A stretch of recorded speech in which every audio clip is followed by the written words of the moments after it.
যদি n C12 is equal two NC8 হয় তবে 22CN এর মান কত? এই অঙ্কে যাওয়ার আগে আমরা একটা ফর্মুলা শিখব। NCX ইজিক্যাল টু NCY হলে এটাকে লেখা যায় n is equal to x plus y। এটা আমরা জানি। তাহলে এখানে কি আছে? NC12 is equal two NC8। এটাকে আমরা কি লিখতে পারি? n ইজিক্যাল টু 12 প্লাস 8 সমান সমান কত? 20। n এর মানটা আমরা বের করলাম। এবার কি চাইছে আমাদের? 22CN। 22CN মানে কত? 20।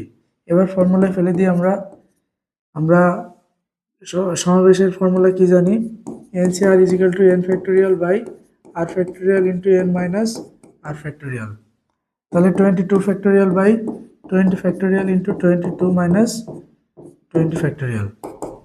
এবার কি করব? 22কে ভেঙে নেব 22 ইন্টু 21 ইন্টু 20 ফ্যাক্টোরিয়াল পর্যন্ত ভেঙে নিলাম। তাহলে এখানে 20 ফ্যাক্টোরিয়াল, এখানে 2 ফ্যাক্টোরিয়াল, এটা কেটে গেল। উপরে 22 ইন্টু 21 আর 2 ফ্যাক্টোরিয়ালকে ভাঙলে 2 ইন্টু 1 হয়। এটা দিয়ে এটাকে কাটলে 11। 11 আর 21 গুণ করলে কত হয়? 231। অ্যান্সার হবে খ নম্বর।